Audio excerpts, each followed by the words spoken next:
Welcome everyone to the Business Entrepreneurship Private Sector Engagement BEPSE first webinar for today, for this year. The webinar will be focusing on Kenya's employment landscape with a special emphasis on youth and women.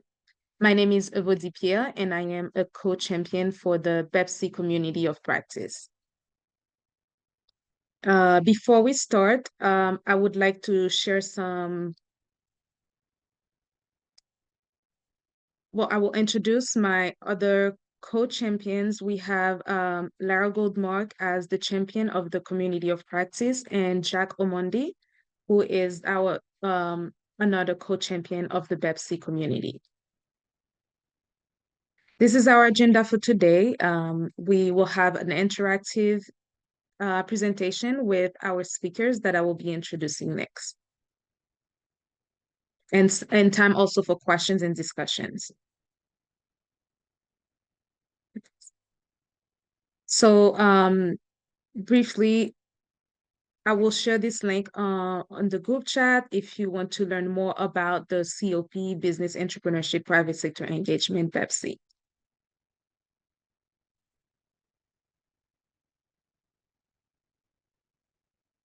All right. So as mentioned earlier, our webinar will be focusing on Kenya's employment landscape, and we're excited to explore this practical strategies using the Youth and Gender Analysis Toolkit, which is a tools for economic growth activities. And what our first speaker, Lara Goldmark, will give a few words about what the toolkit entails. And Lara Goldmark is the CEO of Just Result, and as I said before, a champion for the BEPSE community. She's known for project success in investment, climate reform, workforce development, and agricultural value chains across 20 plus emerging market countries. She is a published author and educator on microfinance, workforce development, and jobs. Secondly, we have Victor Nando Odongo, our second speaker. He's the chairman and founder of Alpha and Omega CBO Kenya. He's the Secretary General for Global Opportunity Youth Network, representing Mombasa, Kenya. He's also a member of Global Youth Power Hub, advocating for youth-friendly policies in Africa. He's an active community member, and he enjoys things like football, swimming, and playing guitar, and as well as exploring Kenya. And finally, our third speaker, Okola Veronica, she is the founder of FinSmart Hub, and she focuses on financial inclusion and literacy for low-income populations in Kenya. Her background is in logistics and supply chain management with experience in process improvement and customer experience enhancement at National Bank of Kenya and Crestwood Marketing and Communications. So everyone, welcome our speakers and enjoy our webinar. And I'm sure that we will learn a lot and we will share between us. Thank you. Thanks, Evodi. I'll take over from here. This is Lara Goldmark.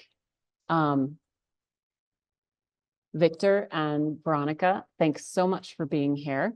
And Victor and Veronica, I don't know if you know where I am today, but I'm in Bogota, Colombia.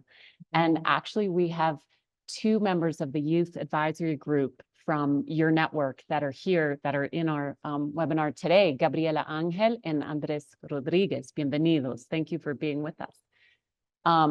So we are using to frame today's discussion a Youth and Gender Analysis Toolkit. And this was developed back in 2020, 2021, kind of compiling all of the different tools that are out there. And as an encouragement to people who are beginning to design new programs in economic growth or in other areas in terms of how to incorporate gender and youth. And I know that we have lots of people on this call. We have people from Mozambique. We have people from everywhere who, you know, are doing this on their programs. So let's go to the next slide. And we're going to show some data. What we did is we took some of the questions that were in the toolkit. One of the first questions in the toolkit is, what is the government doing about, you know, let's say youth and youth employment? And This graphic actually has been adapted from something that was produced even earlier than the toolkit back in 2014, but we just updated it this month with current numbers from the Kenya labor market. And the idea is this: if you're going to start to think about youth employment, you have to first take a step back, right? Look at employment overall. Kenya is a very interesting case, very illustrative of many African countries, which is that you have a working age population of 34 million. And look all the way down at that little red circle on the bottom. 2.4 million out of the 34 are people who are in private sector jobs with formal companies. Those are the type of jobs that Veronica is going to tell you when she talks about the work that she does that young people's parents want them to have, right? That's going to an office, working on a computer. Well, really the vast majority of people in Kenya are doing other things. So there's another 1 million, if you look, start from the bottom and we'll go up, that are working in the public sector, working in government. So that's what we call the modern sector. You then have 5.6 million, you look over on the left, that are working in the informal sector. And then all of that together is about a third of the population that is doing wage work, meaning that is working for somebody else. So that's actually your sort of traditional definition of a job. And meanwhile, look over on the left. This is where we have a lot of the numbers. We have a lot of people who are farming. We have people who are self-employed and who are doing all sorts of activities. And Victor and Veronica are going to tell you what that looks like in Mombasa, how they're encouraging those people. One thing I want to say is that we tried to make these numbers accurate, and we have the sources if anybody's interested. And I think this is something that can be built for any country with online data from the World Bank and other sources. So you can do this for your country and really understand where the jobs are. But sometimes the reality of life is that people may be in more than one bubble, right? People may be combining revenues from, they may have a wage job and also have a business on the side, or they may be studying and they may also be working at the same time. So over on the right, we have people who are not working. And the only people who are really going to be considered unemployed in the statistics are going to be those 1.7 million over on the right, because those are people who will state in response to a survey that they're actively looking for a job. You also have 3.4 million that are maybe at home taking care of children, taking care of the family. You have a big chunk of people that are studying.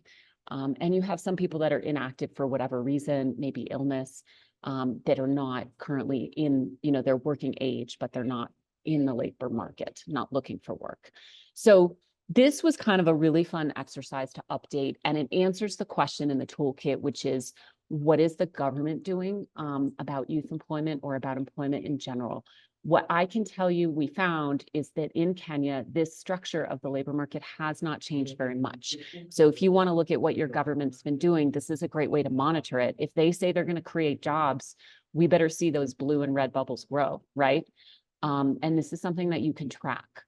So currently I have understood that the Kenyan government is starting to look at what are sectors that are labor intensive that have promised to create more jobs, and to really seriously start to support those sectors. So that should be interesting. I'm going to go to the next slide, and Victor and Veronica, I want to invite you already to start commenting on this. These are the trends. So another, question in the toolkit or set of questions is around female labor force participation. So if you look at all those numbers we just looked at that were for everybody, what does each bubble look like for women? And so overall, what we can tell you is that female labor force participation in Kenya has risen significantly. And I wonder, both Veronica and Victor, if each of you just want to briefly tell us in your own words what your organization does, and maybe how you work on this issue, how you work with women. Victor, I think you had some interesting comments about males. Gender is not only about females, right? So Veronica, why don't you go first?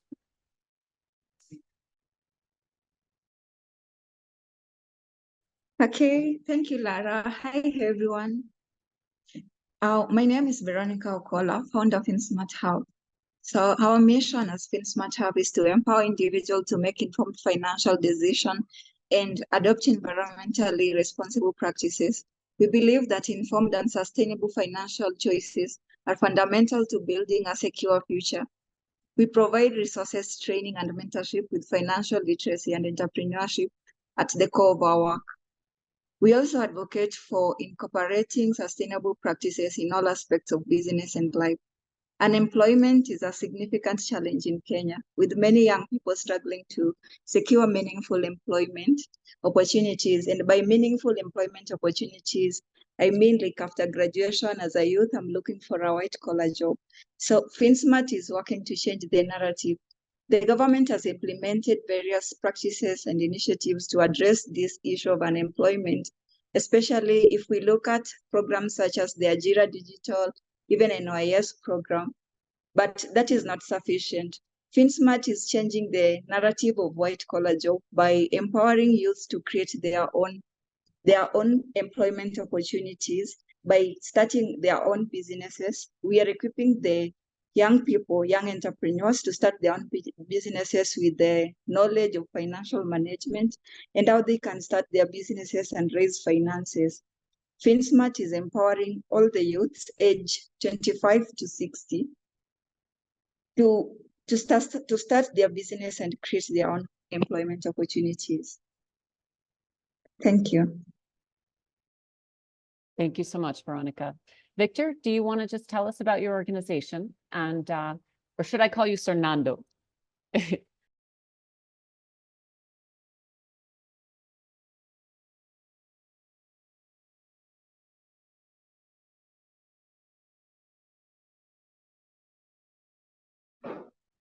Okay, thank you. Thank you so much, ladies and gentlemen.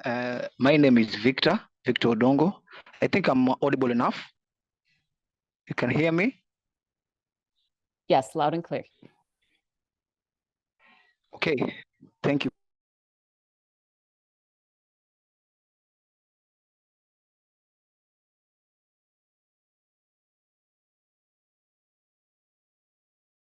Please feel free to continue, Victor. We can hear you well. In one of the second biggest slums in Kenya after Kibra in Nairobi, located in Bangladesh. Bangladesh is in Jammu.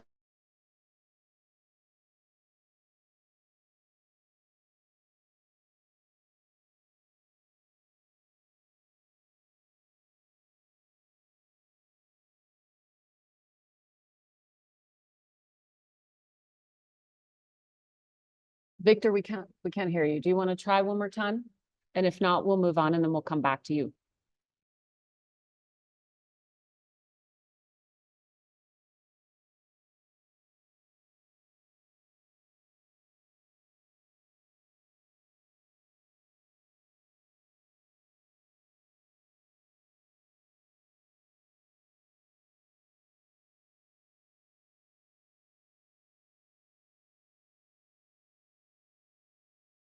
Okay, so we're going to continue a bit and come back to Victor and come back to Veronica. So one of the things that we're seeing here, we see the increased female labor force participation in Kenya. The majority of that labor force participation. Hey, Victor. You're back? Pardon for the technical area. Yes, I'm back. I hope you can hear me. Yep, go ahead. So as I was saying that we are focusing on human rights advocacy, where we teach young people on how they can come out and know their rights in terms of voting, to be good citizen, in terms of exercising their rights when it comes to electioneer period. And also we empower young people on how they can know their rights, like employment rights and their own rights. And our another thematic area being health advocacy, where we champion for youth-friendly policies that favors the young people. And also we advocate for sexual reproductive health rights among young people, so that young people can feel free to access youth-friendly services in all the 6 sub-counties hospital, and they can get help as as the next generation. And also we are focusing on youth and women empowerment, where we take these young people through a process of self-realization journey, where we sit with these young people and talk to them and actually see how we can tackle issues like mental health rights, like menstrual among young girls and young women. And also we empower young people on how they can prepare themselves for the market jobs. So we are doing so very many things here back at home in our community, and we have really tried to at least see how these young people from slum area can live free from drugs and substance abuse, which is very high in Mombasa, and also the crime rate in Mombasa is very high, and then unemployment issue is very high. So we talk to these young people and try to refer them to available opportunity, where we partner with other stakeholders like Swahili Port Hub, where we refer young people to go and get these internship programs, or maybe they can involve in some other programs that are youth-led programs. And also we've partnered with Shofco Kenya, where we have done one of the greatest work with young people, and the project is known as Youth Voice. Under the Youth Voice program, we actually empower these young people on how they can become better leaders and take full responsibility of our community. Thank you so much. I've got so many things to say, but because of time, I know that we only have 1 hour. I think if we can organize another webinar, I'll always feel free actually to tell all of you that we are really doing great things back home here. Thank you so much. That's great. Victor, I did want to repeat the question because I wanted you to talk a little bit about your work and some of the patterns that you saw in females versus males in the work you've been doing in Mombasa. Can you just talk about that a little bit?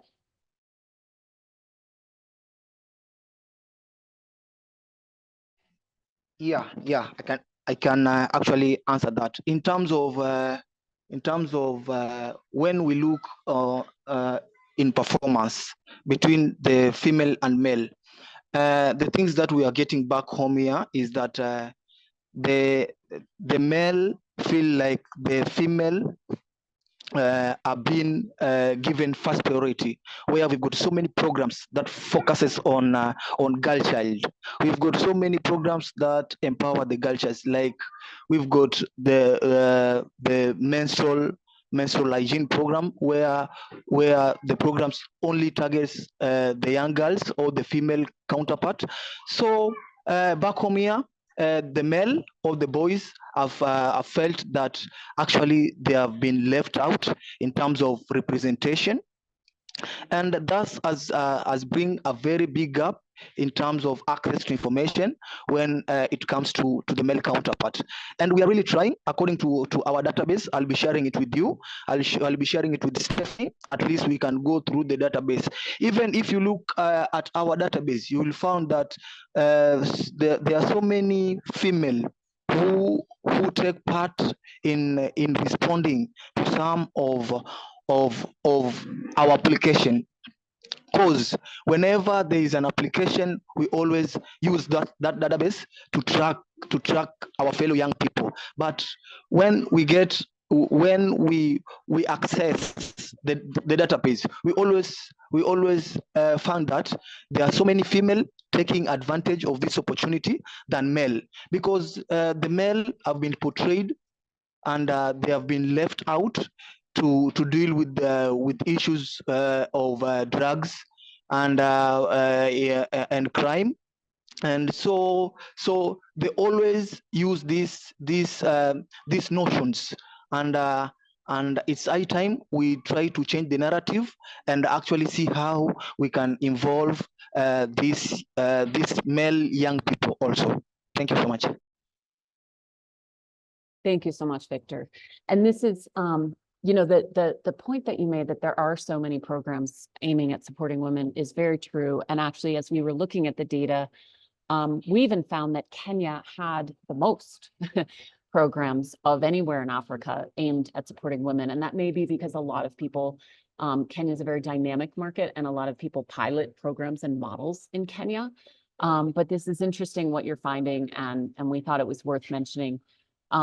Just one last note on this slide, and we'll go to the next. So in terms of possible sectors in which we could imagine increased employment for women, you know, there's farming, but there's also agricultural systems, right? The food systems and food processing and activities related to farming represent opportunities not just for women, but for youth, especially who may be thinking maybe they don't want to be on the farm, but they can remain involved in the value chain, and some parts of their extended family can remain on the farm. So kind of going back to what we were looking at with the labor market and the bubbles, and having, say, you know, a family or a community be working in different areas and different types of jobs, but all kind of helping each other and combining their revenue streams. So just some thinking about what the labor market looks like. Let's go to the next slide. And thanks for those of you who are posting questions. We're going to get to questions in a little bit. Good. So this is the final slide I have here. And I did want to go out in a second to Veronica and Victor to see what they think, whether they think these numbers look accurate in the sense of the trends around youth unemployment, and whether they want to compare that to what they're seeing in Mombasa County, which is one of the highest unemployment rates in all of Kenya and even in all of Africa and the world, we think. So this, if you remember the bubbles, is really just the share of, this is within the bubbles, even less than what we saw in the bubbles, because it's people aged 15 to 24. It's those who are not working, but who are actively searching for work. Now, why is there high youth unemployment? Because it is a high percentage, even if the numbers may not look high compared to the overall number in the labor force or in the population, the number as a share of the youth population can look high. And the answer from employers is that youth possess insufficient skills. So this is another interesting thing to unpack. And Veronica and Victor, I'd love to hear your thoughts on that. And then the final thing that we uncovered just looking at the data, looking at what sectors are growing, where there are jobs, where there could potentially be entry-level jobs for youth. And this is nationally around the country. Services in urban areas, especially ICT is a growing sector everywhere, and manufacturing in some areas of Kenya where there is a strong manufacturing sector. That would not be in Mombasa County probably. So Veronica, do you want to start and just talk about, does this make sense for you, this trend that you saw youth unemployment rising, but now coming down a little bit? How does this feel, you know, to the young people that you work with, and how do they perceive the opportunities in the job market? Oh, thank you, Lara, again. So I think there's an increase in unemployment, especially after COVID-19, and accessing job opportunities in Kenya require a combination of acquiring relevant skills and pursuing education pathways aligned with industry demands and leveraging network opportunities. In Kenya, there are various skill development aimed at equipping individuals with skills needed for high demand jobs. For instance, if we talk about Kenya Institute of Software Engineering, they offer coding boot camps and software development courses to train aspiring tech professionals. As a youth looking for work opportunity, you need to make your skills, you need to have a relevant skill and educational pathways that is aligned to academic background and expertise needed for your desired career. And lastly, I would talk about, you look at the networking opportunities. Networking provide avenues for building professional connections, staying updated with industry trends, and accessing job openings. Professional networking covers and professional networking events and online platforms like LinkedIn facilitate connections with potential employers. If you look at the LinkedIn platform, it also connects you to mentors and industry experts. By actively engaging in this environment and equipping yourself with these various skills, and education networking, I think you can be in a better position of getting the right job for yourself. Thank you, Veronica. Victor, any comments on the sectors where there could be jobs for youth and based on what you've been founding in your platform?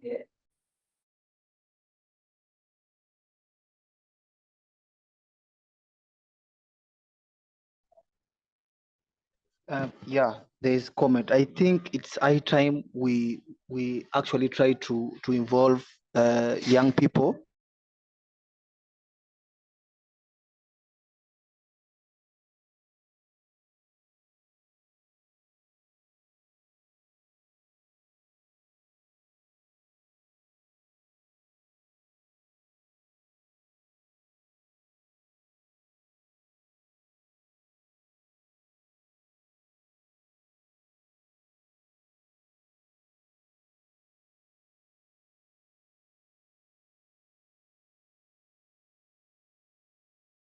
Victor, we're not hearing you.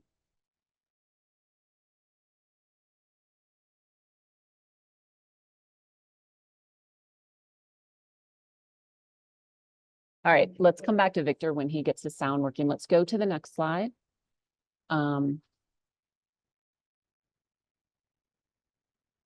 So these are just some other indicators we found that we wanted to put out there as you're looking at the toolkit, as you're looking at assessing gender and youth in the labor market. What are some things you can measure? What are some things in which there's publicly available data? So female participation, we talked about. Access to financial services is certainly a big one. The Labor Rights Index is an interesting one if you want to start looking at decent work and our jobs in the informal sector or formal sector. Victor, you know what I'm going to do is let me finish this slide and I'm going to pass it to you, and you will have also your pictures. You and Veronica will have some pictures to talk, so you can answer them, okay? Good. And then the last couple indicators we have here are the wage gap and diversity of the economy, which is an interesting one as well, especially relevant for some countries with high, a big part of the economy dedicated, for example, to extractive sector, or other countries that may have an economy that, focuses jobs a lot in one certain sector, and looking at the success, again, tracking what the government's doing. Are they doing what they say they are going to do, which is create jobs and diversify the economy? So go ahead to the next slide, because I think here we have pictures from Victor and Veronica, and I want them to have their background. Yes, and Victor, you're back up if you can get your sound to work, and go ahead and comment on the jobs, and then maybe you can tell us what these pictures are of and talk about it. Thank you so much. So we realize that that the world is very moving at a fast speed. So we introduced activities that can favor young people to be involved in online activity. So you see the first picture on my left, that we've raised our hand. That was it was a youth engagement forum where we targeted 300 young people and empower them on how they can take advantage of the online opportunity. So it was a community engagement forum where we engage young people for like 2 weeks, and we partner with Ajira platform. That's a Kenya platform where we took these young people through taking advantage of the online platforms like content creations, and see how they can at least engage with other young people from across the globe. And the second picture that we have standard, actually it's about community engagement too, where we use an approach of partnership and collaboration, where we called up all the stakeholders and CSOs to come up together and see how we can at least come up with one objective of youth unemployment, and see how we can accommodate these young people to accurate information on employment and resources. So we actually like to do more on community engagement, and we really hope that we're gonna find more partners are going to come on board and for more collaboration and see how we can at least reduce the high number of unemployment here back at home in Kenya. Thank you so much. Thank you. I think we have more pics if you want to go to the next slide.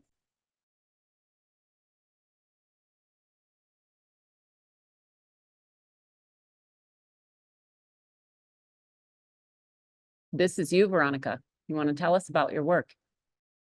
Yeah, sure. So in the first picture was a breakfast catch-up between women, young entrepreneurs in Kibra and just across Nairobi who are also who are into entrepreneurship. All of them are founders. Yeah, so we were catching up, sharing on the challenges and what they are doing and learning from one another. Then in the second picture was in Bofu village in Kwale County, Mombasa. We were doing it's called FinSmart Mashinani, empowering the women in Mashinani. Mashinani is like a upcountry, teaching them about entrepreneurship. And Bofu village, they are faced with problems such as they are cutting trees to make charcoal. So their main source of living is their main source of income is selling charcoal. So here we were teaching the women on how to come up with alternative source of income or form of living other than just cutting trees for charcoal. Yeah.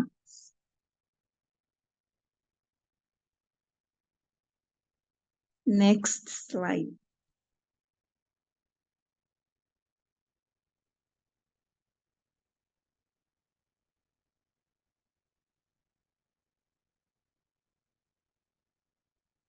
Yep, go ahead to the next slide. I don't know what just happened there. There.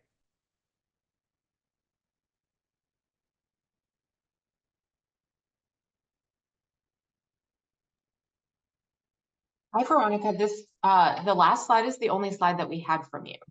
So this is there anything else you'd like to say about your team's work?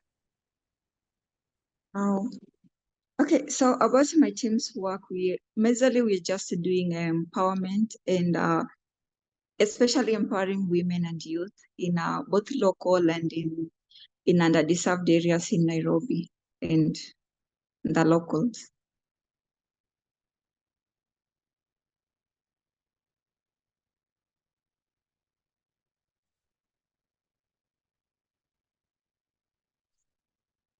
Great. Jack, from your perspective in Kenya, do you want to ask a couple of additional questions to Victor and Veronica and start taking questions from the audience? We have one in the chat.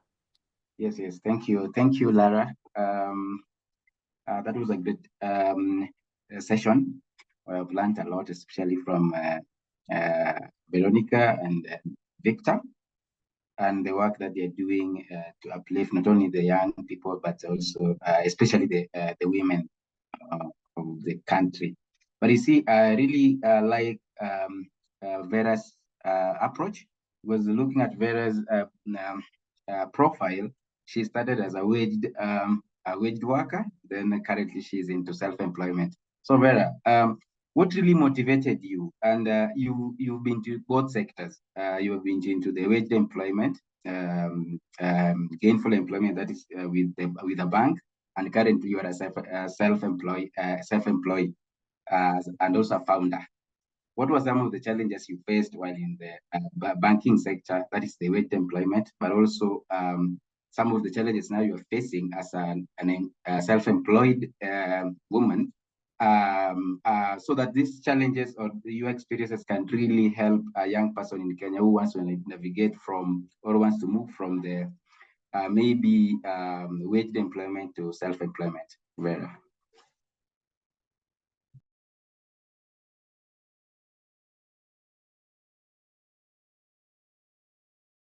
Well, thank you so much, Jack. I think maybe I would start by giving you a short history of. I started doing entrepreneurship back when I was in campus. I owned a coffee shop in my university, and so I was also a student leader, vice president, and I think learning from taking responsibility back from campus and being in decision-making table gave me the urge of starting, being part of a great thing. So when I got employed in the bank, it was a good experience, but I must say, like, I struggled to fit in. I always felt like there was always something more. I wanted to be part of something great, or I felt I had ideas that being in employment for so long, they might expire. That was my greatest fear. So I all along planned of quitting, but I was afraid, just like any other Kenyan planning to quit employment and moving to entrepreneurship, because we know entrepreneurship is full of uncertainties. But eventually, I got accepted to a program called Founders Factory Africa. And when I attended this program, I got the courage now to start my own business and build my idea, refine it, and eventually launch. So that is what motivated me to start. And I just took the leap and started without thinking, without worrying of what will happen tomorrow. I just took the jump. And so it's been 5 months, 6 months since I launched my own business. And I can say, like, the greatest challenge I'm having is fundraising and forming a right team, getting the right team to get my things going, because not everybody that you find in your team they share the same vision that you have for your businesses. Then most people, they come to your business with their own agenda, because you find, like me, I want to do financial literacy. This person, they come, they also want to be part of something great, but they have their own something great that they want to do. So that is also a great challenge. And currently, I'm looking for partners and funding. So I'm open to partnering with anyone who feels like whatever I'm doing is aligned with their agenda. Thank you, Jack. I hope that will help with the question that you asked.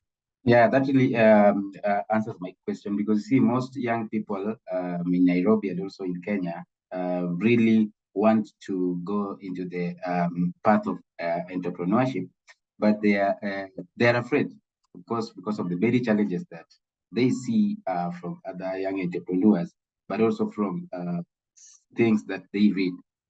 And so you took the bold step, and I'm just happy that you mentioned that right platforms really helped you to navigate through or start your journey of self-employed.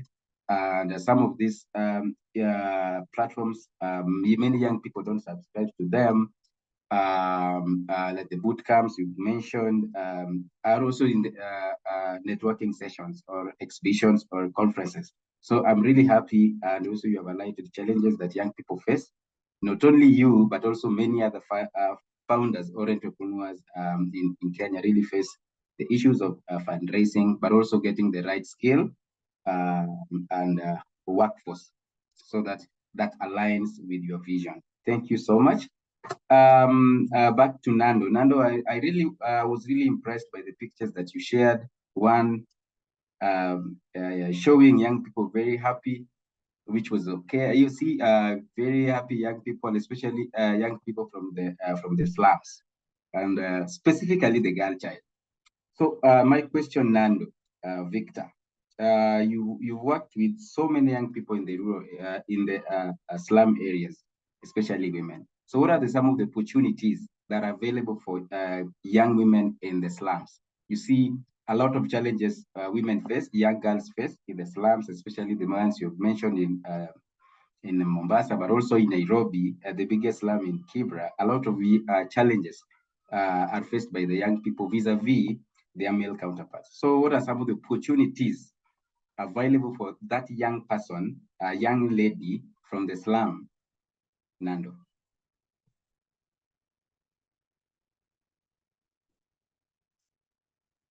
Is Victor in? Thank you so much, Mr. Jack. And Yeah, thank you so much, Mr. Jack. So there are so many opportunities that are available for young people, actually, but we have a very big gap or a very big challenge in terms of these young people in access to accurate information on employment and some other things.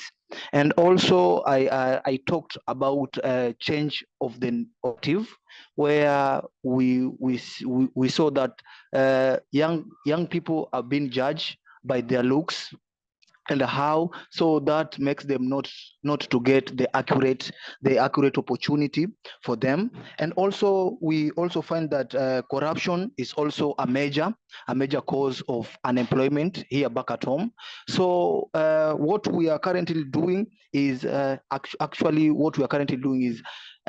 see how we can come up with approaches that can favor these young people. That's why I told you that we've been doing these community engagement forums, at least to get the accurate information. What really do these young people want? And we find that these young people lack skills and knowledge. So what are we supposed to do? So we found that it is high time we start to partner with technical universities that are actually around the TVET initiative, where we empower these young people and link them to the TVETs that are available, so that they can learn this knowledge and skills. So some of these courses that are available in TVETs, probably they don't take very long period of time. Some of them take 1 month, some of them take 3 months.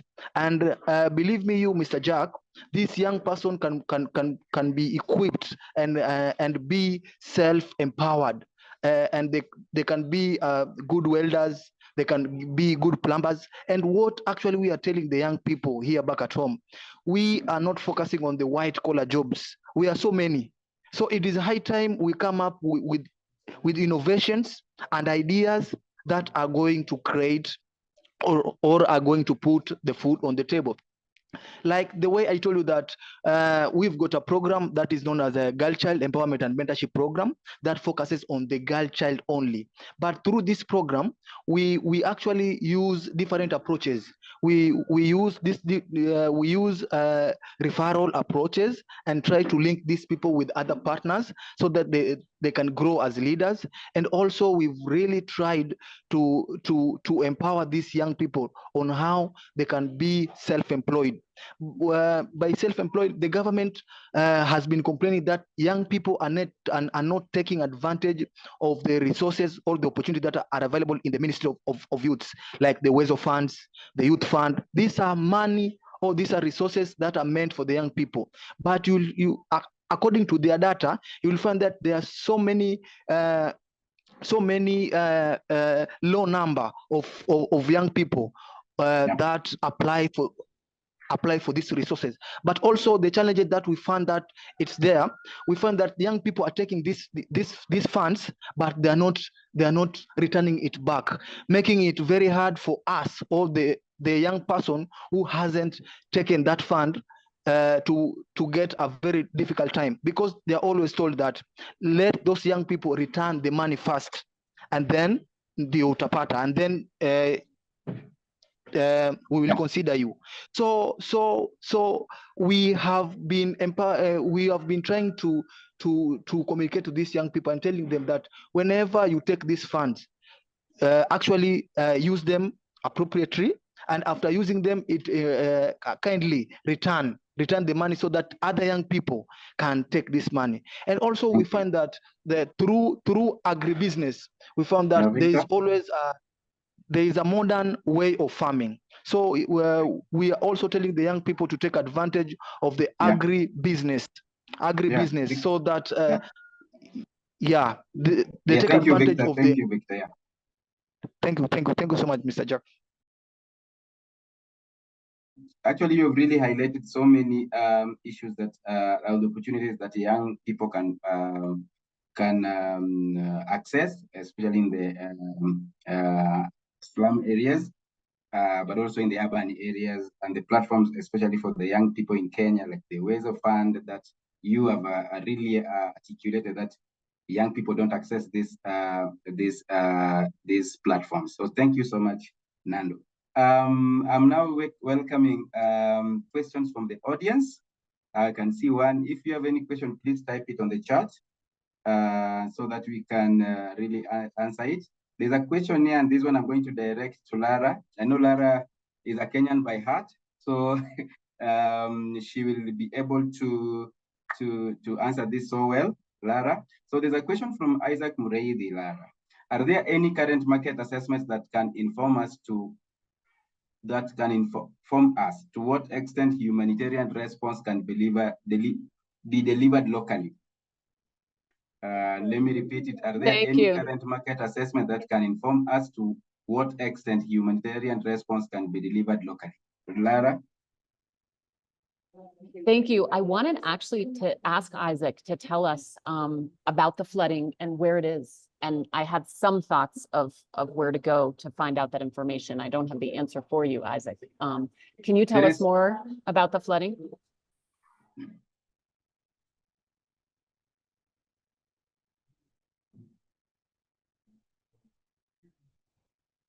Lara can help. Currently, Kenya is really facing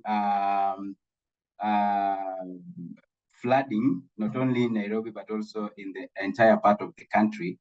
We are receiving enhanced rainfall based on intensity and duration.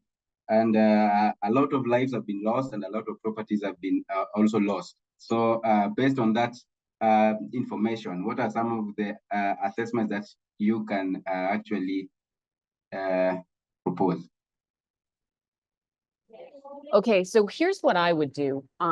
You know, we did a humanitarian assessment, and that was kind of a combination market and employment and humanitarian assessment in the Central African Republic for World Vision. And I know that they have an office in Nairobi. And I know that World Vision is part of a development partner counselor group that they pool their knowledge on humanitarian assessments. And there's participation from, I think, 10 or 15 organizations. That is who I would go ask. And so whether it's Isaac or somebody else, if you want to come back to me to get the name of the person who runs the Nairobi office, or reach out yourself if you know folks there, that's where I would go. And I bet you there are assessments underway, and they're usually done pretty quickly. So that, I don't know, that's the best I could do right now, Jack. Oh, thank you so much. Thank you so much, Lara. Any question? If you have any question, can please type it on the chat. There's a question, or more of not a question, but a comment from an audience who really wants to get help of business development, something like that. So I am taking this question to Veronica. What are some of the ways in which you can help a young person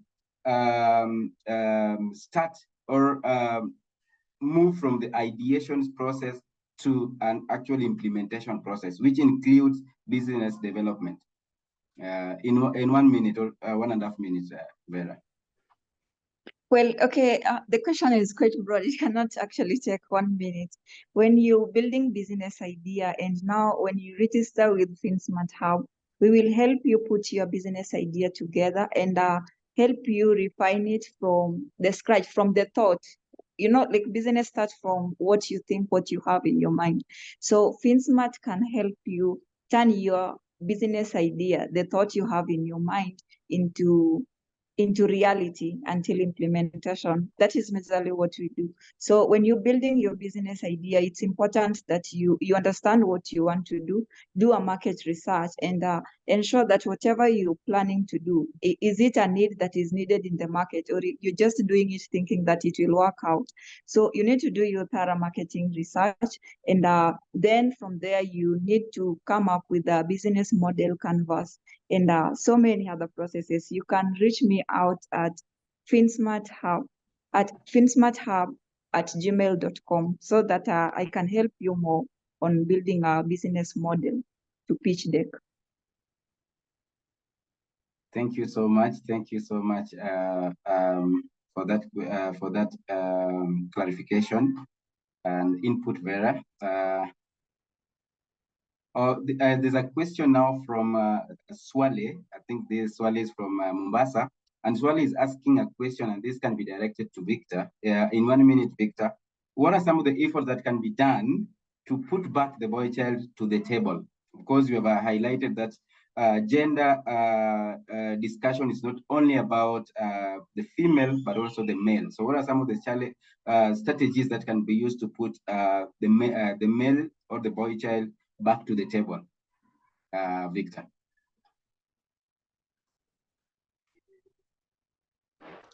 Thank you so much. So for us, we find that the boy child have been left really behind because they have been complaining so much. But we came up with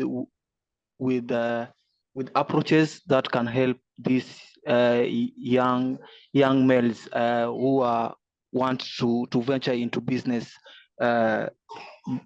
pathway. So what we do as Alpha and Omega, there's a program that targets these young males only, but we involve them with the programs that they are really happy to do. So one of the approaches that we do, we look for talents and promote their talents, like playing football, like playing guitars. Some of them know how to play guitars, some of them know how to play football. So we are coming up with activities that are inclusive to the boy child, so that he might felt that he is being included in any program that we are doing here back at home. So for instance, there is this girl child empowerment and mentorship program where we take these young girls through a process of health talks and giving them back the sanitary pads. Through that program, we also found that we have totally left the boy child out. So we realized that it is high time now and come up with initiative to involve this young boy. So whenever we are giving out the young girl with sanitary pads, we are making sure that we also give these young boys a pair of boxers and a toothpaste and some other materials that are beneficial for the boy child, so that at least this boy should not be left behind. Thank you so much. Thank you so much, Nando, for that. And the work we've been doing at Alpha and Omega, especially to uplift the boy child, not only in activities that touch on their lives, but also that which they are happy to engage in, like the talent management shows and others. So now let me go back to all of you. Thank you for being part of this discussion. So I'll give a minute each to the speakers to just highlight what they see, what are some of the opportunities they see for the young people in Kenya, not only in Kenya, but in Africa as a whole. So let me start with Vera. Positive message for the young people, especially for women, in your case, for women in rural areas, knowing the challenges they face. Well, I would summarize my take home or my closing remark by encouraging everyone who would like to venture into entrepreneurship that don't sit on your idea and don't give up. The imposter syndrome that is holding you back, you should just be courageous, bold, and face your fears. And anybody who want to start entrepreneurship, you have idea in your mind and you're wondering where can you start from, please side chat me so that I guide you through the whole process until you come up with the business and help you launch. Thank you. Thank you so much, Vera. Nando? Actually, for me, will be just the same with Vera, but actually, I'm calling out for the young people here back at home to take advantage of any opportunities that might come across them, and it is high time they link themselves with these CSOs that are available at the grassroots level, so that